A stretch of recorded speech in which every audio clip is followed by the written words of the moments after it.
Herbert Marshall as the man called X. Wherever there is mystery, intrigue, romance, in all the strange and dangerous places of the world, there you will find the man called X.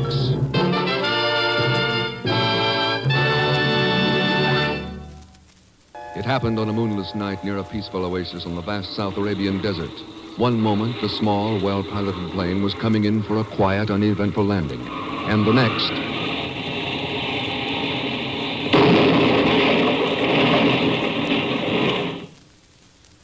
Following morning, the pilot of that plane lies in a hospital room in Beirut, Syria. Arabs. Tap line. Ken. You still there, Ken? I'm here, Jack. Go on, yes. Guns. Somebody's smuggling guns. Explosives. Can't let him, Ken. Can't let him destroy Tap line. Who's behind it, Jack? Who's smuggling these guns into the Arabs? Who's after the tap line? Mud. Red mud.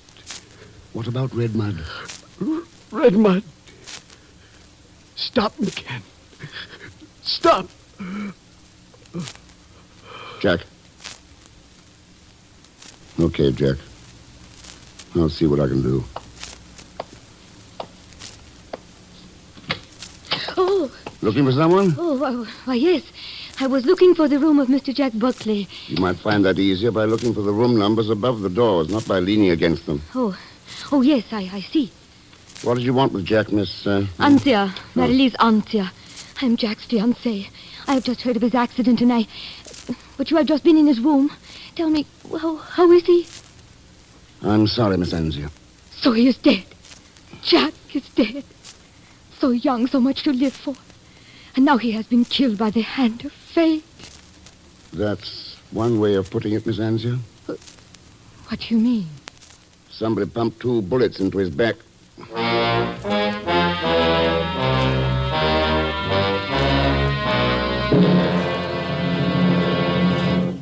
that's why Jack Buckley wired you to go to Beirut, Ken. Somebody's after the tap line, eh? Looks like it, Chief. They're apparently smuggling in arms and explosives to some maverick Arab tribes, expecting them to do the dirty work for them. But good Lord, Ken, that Trans-Arabian oil pipeline is vital to us. It's vital to the whole Western Hemisphere, Chief. When somebody said that oil is the lifeblood of democracy these days, he wasn't kidding. Right. So what are we going to do about it? That pipeline runs through 1,000 miles of desert. How can we even start to protect it? You can start by tipping off the Saudi Arabian government. They'll put some men to work on it. What about you, Ken? Oh, I'll just relax here in Beirut at the government house bar until Pagon arrives. Pagon? Yes. Miss Brooks told me he was in the waiting room there when my call came through.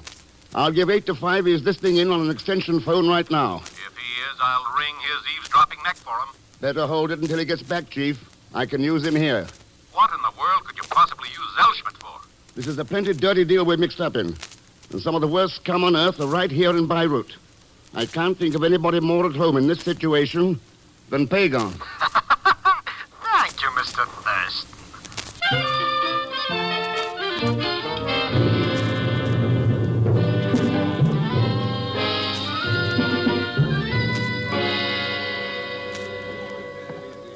Here you are, Thurston Effendi. A martini with onion. Thank you.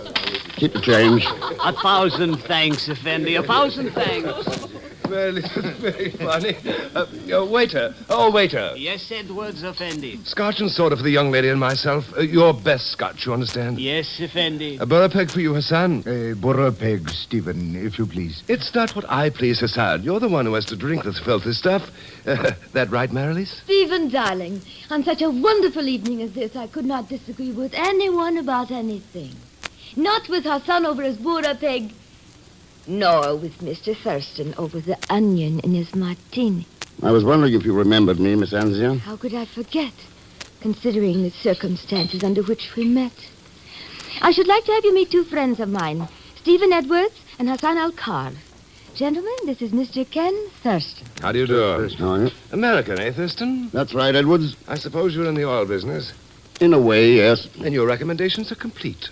You're in oil, you're a friend of the delectable Marily's, and I'm sure you'll be delighted to attend a house party I'm giving at Merzwa. Merzwa? Yes. A large oasis in the Saudi Arabian desert, Mr. Thurston. Stephen has a home there. It has become a mecca for those interested in oil. Oh. Yes, a quite democratic one, too.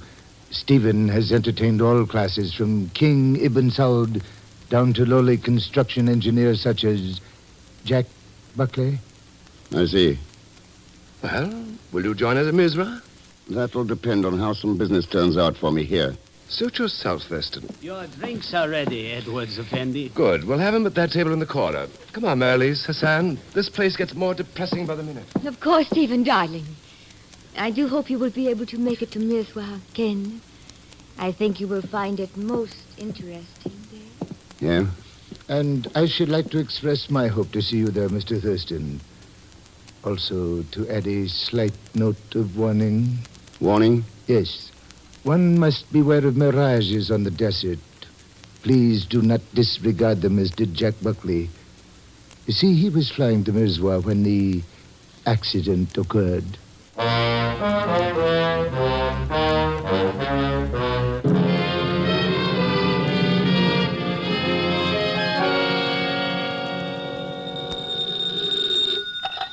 Hello? I should like to speak with Monsieur Ken Thurston, please. This is Ken Thurston. Ah, so I have found you in your hotel room at last, monsieur.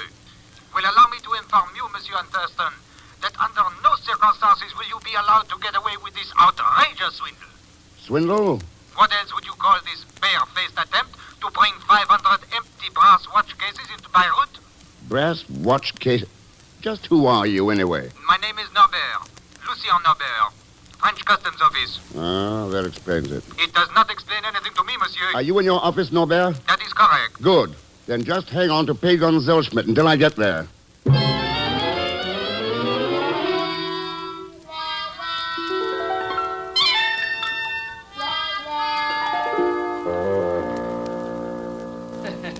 But there's nothing to get all excited about, Mr. X. It's all just one big happy mistake. Oh, sure. Oh, sure. After all, this Arabian desert is pretty tough on watches. Yeah.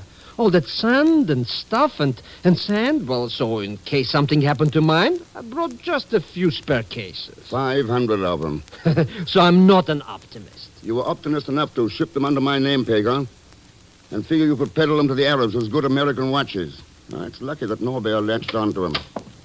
Well, Monsieur Thurston, your receipt for the fine and for the duty paid on the watch cases. Give it to Zellschmidt, Monsieur Norbert. To me? What do I want it with this? You'll be paying for it out of your salary. Mr. Thurston. I trust that this will be a lesson to you, monsieur. An example of our alertness to all attempts at smuggling. You do all right with watches, Norbert, but what about guns, ammunition, high explosives? And what is your interest in all this, Monsieur Thurston? I'm interested in oil, Norbert. Tapline oil. Oui, I understand. So? I would not know of this smuggling of firearms, monsieur, officially. And unofficially? What would you do, monsieur? We are badly undermanned. There are many long kilometers of uninhabited coastline. On any dark night, a ship could move into shore undetected. Yeah. Its cargo could be picked up by plane. There are natural landing fields near practically every large oasis. What about Merzwa? It has a private field owned by Monsieur Stephen Edwards. Uh-huh. And this may be of interest to you, Monsieur Thurston. Not far from that landing field is one of the tap line's main pumping stations.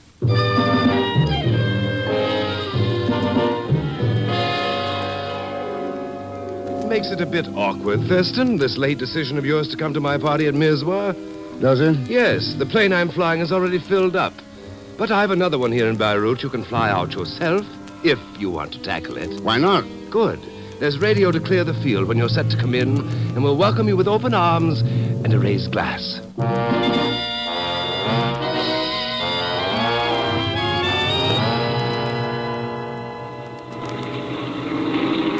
You know something, Mr. X? I think I should have stood in New York. I don't like flying around all over this desert sand and at night, yeah. Don't worry about it, Pagon. They told us at Beirut that Edwards Field is well equipped with lights. Those jokers. What do they know about anything anyways? 5 hours it took them to put a couple of nuts and bolts in this flying junk heap. It had a cracked manifold. If they knew their business, they could have pasted it up or something. Cheer up, Pagan. We should almost be there. I'll see if I can raise them. This is Thurston calling Edwards at Merswa. Thurston to Merswa. Can you read me? Over. We read you loud and clear, Thurston. We can hear your engine, too. You must be close enough to start setting down. You could fool me, Edwards. We can't see a thing from up here.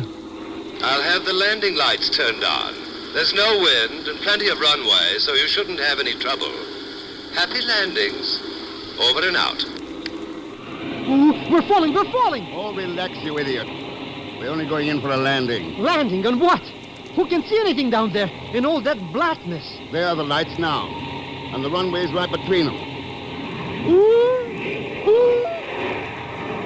Now, hang on to your hat. We're going in. Take it easy. The wheels will be touching any second. Then we could... Hang on, Pagan. Something's wrong.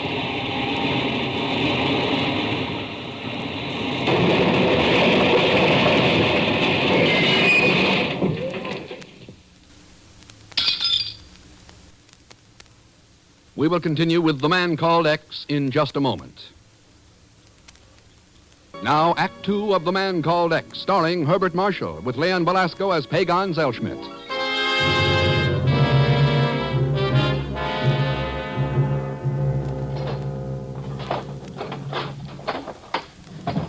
Pagan?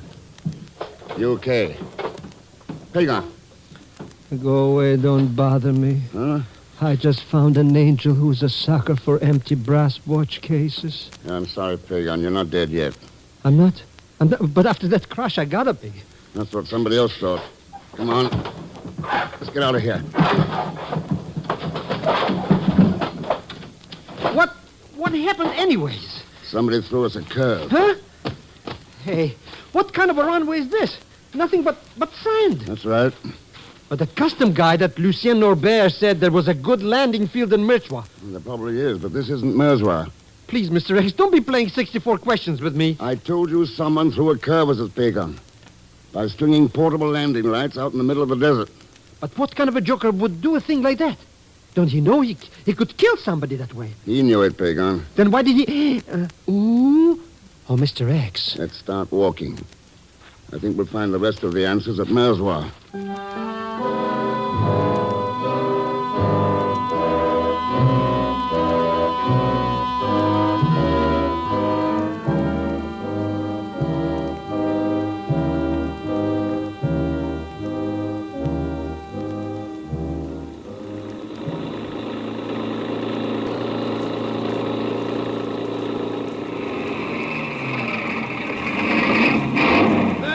Is that you, Thurston? That's right, Edwards. What happened? Where's your plane? Why did you come into the field? Go ahead, Mr. Thurston. Go ahead. Tell him a couple of things or two, will you? If you didn't know what happened to us, how come you're out in the desert with that half-track? I was worried about you. Oh. Yes, the lights on my field had shorted and I couldn't get them on. When I tried to call you back, my radio was dead. Pretty convenient coincidence, wasn't it? I'm not sure I know what you're talking about, Thurston, but I am sure I don't like the way you say it. And I don't like to be murdered, Edwards. Murdered? You wouldn't happen to have any portable landing light gear at Merswa, would you? As a matter of fact, I did have, but it was stolen. Before or after Jack Buckley's plane crashed? Before, but I failed to see... And that plane he cracked up in, was it one of yours? Was he trying to land at Merswa when he crashed? Now, look here, Thurston. You're right about all of these things, but I'll be hanged if I'm going to stand here and be cross-examined about... Wait a minute. Are you trying to say that you cracked up, too? And you think that somebody used fake landing lights in order to get both of... You're doing all right, Edwards. Why stop now? I will see that you're flown back to Beirut in the morning. What's the matter? Afraid something might happen if I stick around? No, but apparently you are. And who knows, Thurston? You may be right.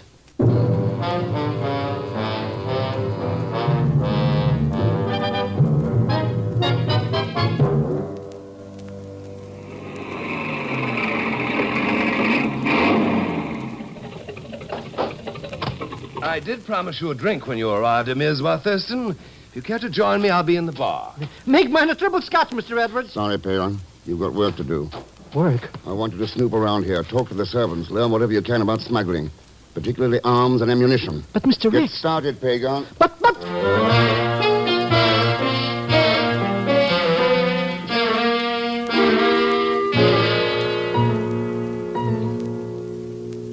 So, your plane crashed in accidental landing, Thurston. How unfortunate.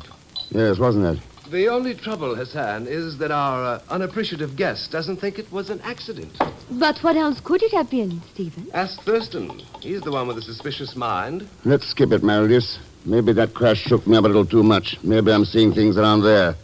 A change of heart, Thurston, or a cover-up? They're your questions, Edwards. What do you think? Here's your drink. That discharges my duties as a host. One of the servants will show you to your room when you're ready to retire. Aren't you being a little rude, Stephen? A matter of definition, my dear. Let's go to the game room, Hassan. Of course, Stephen. Though I do regret Thurston's involvement in this unfortunate matter. It was to be expected, however. Was it, Hassan? It is only natural that Western strangers run into difficulties when they attempt to pry into Middle East affairs. See you later, Thurston. Yeah. Coming, Merrilies? Stephen, I feel badly about... Are you coming, Merrilies? Yes, Stephen, of course. Good night, Thurston. Ken, there is a fountain at the rear of the gardens. Meet me there in 10 minutes. Huh? Because you are right, Ken. Someone did try to murder you, as they murdered Jack Buckley. And I can tell you who that someone is.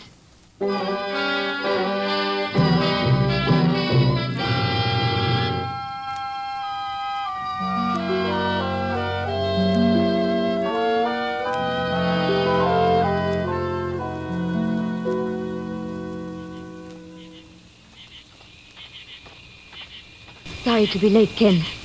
Stephen is in an ugly mood. It took me longer to get away than I had thought. I don't mind waiting. If you can tell me who killed Buckley and why. I can tell you, Ken. Though I am not certain that I'm going to. Oh, why not? It might place my life in danger, too. You knew that when you arranged this little meeting. I think it only fair that I be paid for the risk I take. So that's it. What else did you think it could be, darling? How much, Meredith? $10,000. Oh, you don't come cheap, do you? Building the tap line wasn't cheap either. Well, Kate, No dice, Meredith. aren't you being rather foolish, darling? Maybe, but I'd hate to pay out that money and then find that you were the person after me.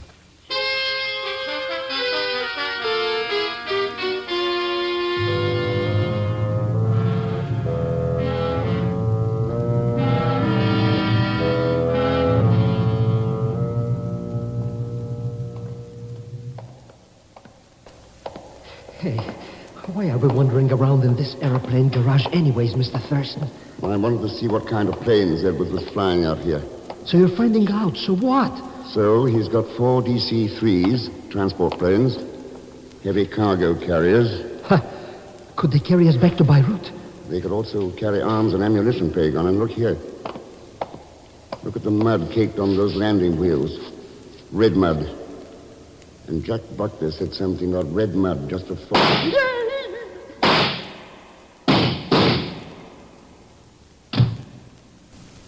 All right, now. Come on, Pagan.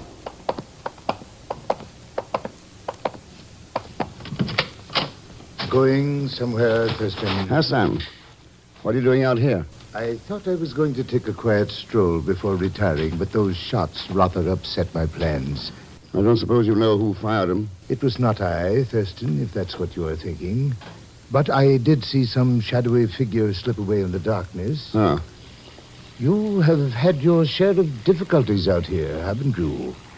Strange that others do not share the same troubles. What are you driving at? I was merely referring to the pilot of that plane. He's coming in for a landing. And this time the landing field lights seem to be working perfectly.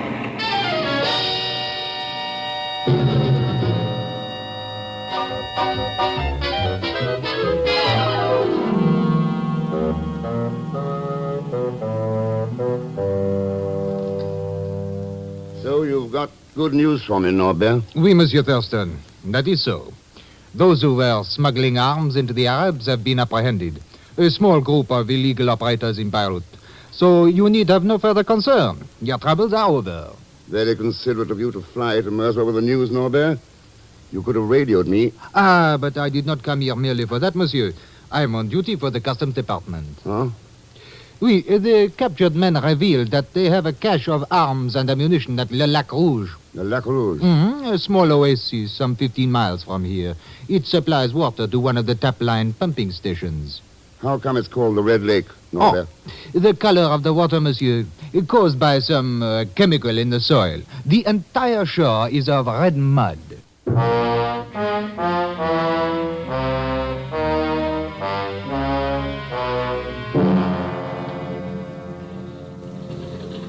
How about it, Norbert? You willing to let us fly to Lac Rouge with you? Well, I don't know, Monsieur Edwards. But we are all getting bored with each other's company here, Monsieur Norbert.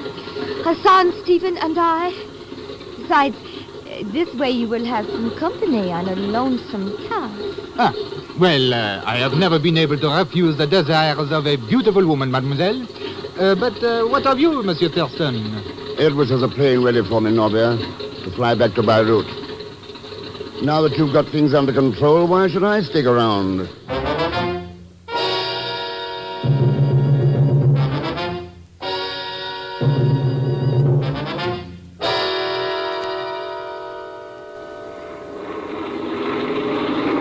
Boy, am I glad to be going back to Beirut. We are not heading for Beirut, Pagan. Huh? What do you mean we're not? Mr. X, it's gunking up on us. We're going to crash again. We're going to crash. Not this time. You're just going in for a dead stick landing. Landing? Landing where? On a natural landing field near the shores of the Lac Rouge.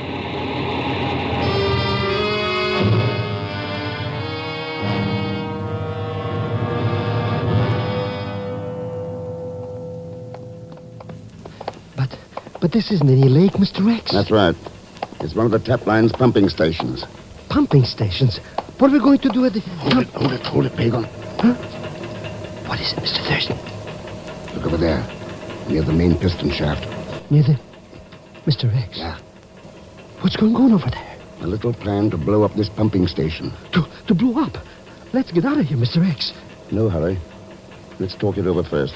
Talk it over? Yeah. Need any help with that nitroglycerin? Thurston. That's right, Norbert. Sorry if I startled you. I wouldn't want you to drop any of those nitro bottles prematurely. Well, but what are you doing here? Putting an end to your plan to destroy the tap line. Mr. X, you mean this no-good customer is the one we're after? That's right, Pagan.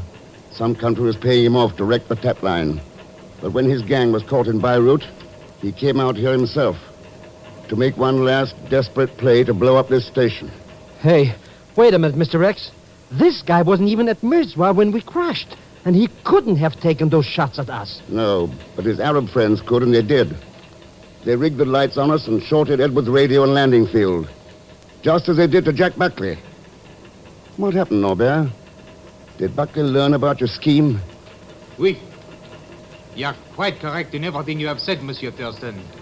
Unfortunately, you will not be able to take me back with you. Mr. X, he grabbed one of those bottles of TNT. Yes, I am about to leave now. And I would not advise your shooting to stop me. If you try, we will all be blown up. Perhaps my last desperate gamble did not work. But we have plenty of time, Monsieur Thurston. The winning of an entire world is worth waiting for. He's gone, Mr. X, he's gone. We gotta do something. No hurry, Pagan. But he's got that explosion stuff with him. Maybe he'll use it now to blow us up. Maybe he'll...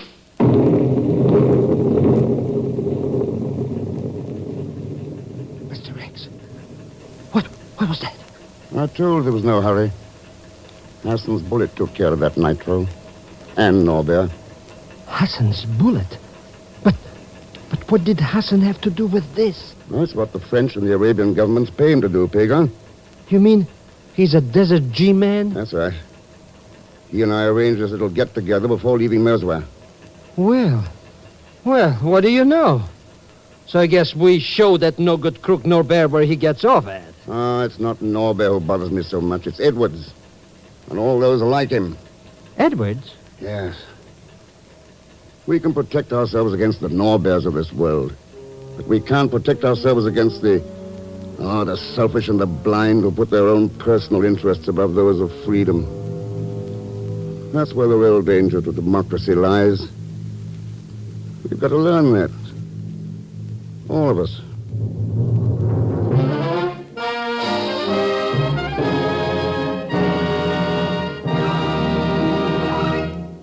Now, here is our star, Mr. Herbert Marshall. And thanks for being with us. Next week, Mr. X goes with Leon Belasco along as chief headhunter, Pagon Zellschmidt. So join us, won't you, when next I return as the man called X. Good night.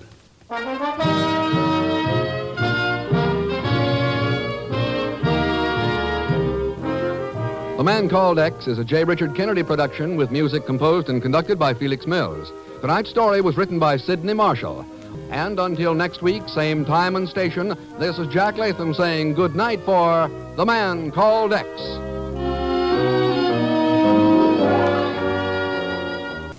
Three chimes mean good times on NBC.